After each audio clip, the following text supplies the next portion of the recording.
Hi, I'm David Callahan, and I'm here to show you our Rube Goldberg for Mr. Vera's physical science class.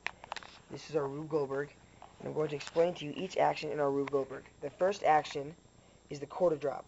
Once we drop the quarter, it will release the mousetrap, releasing the tension on the cord we have connected to a weight right here. Once this weight drops, it will land on a switch, completing the circuit to a motor with a fan connected to it. Once the fan is activated, it will then propel air into the plastic bag that we have as a makeshift boat, where two south magnets are going to repel each other, pushing this block down onto a lever switch, which will then activate yet another circuit and have the energy flow all the way through these wires around our Rube Goldberg to the motor that we have right here, where it is going to then pull the lever forwards, knocking a marble down through this piping. It's going to jump out, land in this piping, and it's going to continue down, roll on the track into the trough, over the embankment, and down this wall we have right here to slow down the pace. And then it's going to hit the last lever on this mousetrap right here, and it's going to complete yet another circuit, giving its motor the power to lift up this chemical reaction. Now, when I say chemical reaction, we have vinegar and water in here, and we have Alka-Seltzer and baking soda right here. As soon as those mix, we're going to have a lot of pressure in here. So it's going to give us enough pressure to push this syringe out and raise our flag at the very end, which is the final and last action. Now, how this Rube Goldberg pertains to Newton's third law is very simple. Newton's third law of motion is every action has a positive and equal reaction. The very first action in this Rube Goldberg is the quarter drop. Everything that happens afterwards is a positive and equal reaction from that first action. Now, kinetic and potential energy in regards to our project is also fairly simple. Kinetic energy would be as the ball is rolling through these tubes, jumping from each piping and down the track. Potential energy would relate to as the ball is sitting stationary, having the energy but not quite using it at that moment, which would be at the very top right here before it's knocked down. Now, the formula for potential energy and kinetic energy is as follows. Kinetic energy is mass times velocity squared divided by 2, or 1/2 times mass times velocity squared. Now, the formula for potential energy is mass times gravity times height.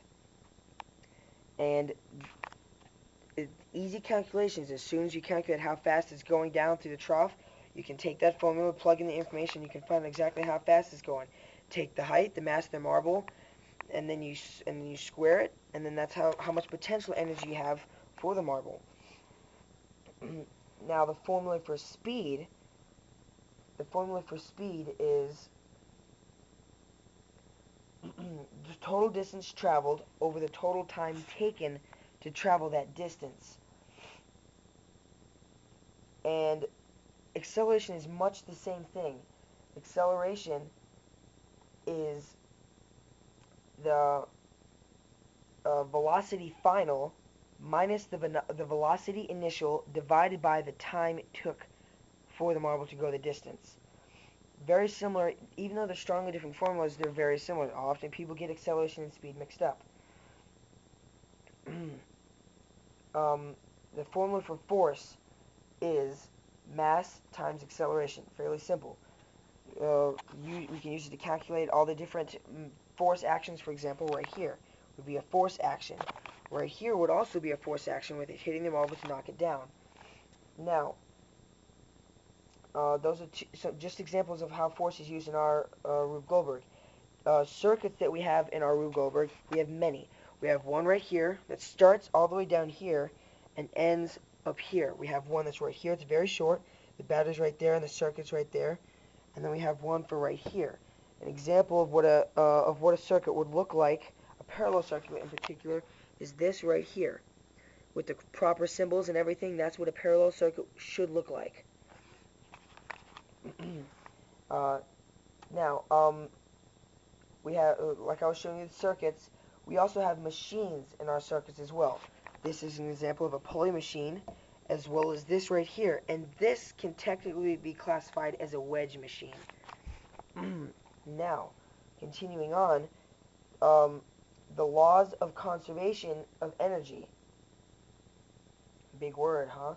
Laws of conservation of energy is is it states that the total amount of energy in an isolated system remains constant over time, or and the consequence of this law is that energy can neither be created nor destroyed.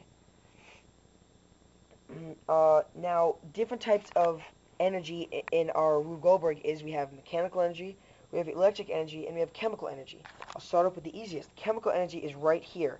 The chemical reaction that produces gas to allow us to lift our flag is an example of chemical energy. Mechanical energy would be the ability to have the mousetrap move, or better yet, not that one.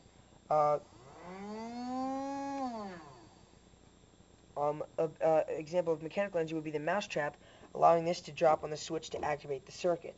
A form of electrical energy would be the motors.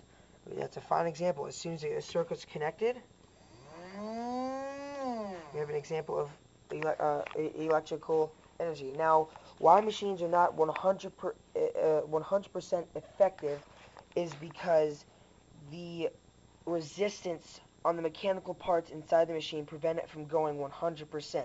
You can't fix that. You can't change that. There is no way for a machine to be 100% effective. It's not possible. Now, how motors work in relation to electromagnetism is this motor right here. Inside, you'll find a solenoid wrapped around in copper wire multiple times, placed in between two magnets north and south. And then once you put an electrical current between that and contain it, it allows it to spin and rotate, which is where you get your motor. That's how the electromagnet motors work. The strength of an electromagnet varies by the number of coils wrapped around the solenoid and the amount of current that is being put into it. The more times you wrap it around, the faster it's going to go. The more energy you put into it also dictates how fast or slow it's going to go also. The bigger the motor, the faster it's going to be. Maybe not necessarily faster all the time, but it could also be stronger. Items being lifted in our Rube Goldberg for work and power would be one right here, the very start. It's lifting up the weight with the power of the cocked mousetrap, and then here also, once the motor activates, it lifts up our chemical reaction and then starts that. These are the different things that pertain to our Rube Goldberg that make it unique and help us to understand different events throughout physical science. This is our Rube Goldberg, and I hope you like it.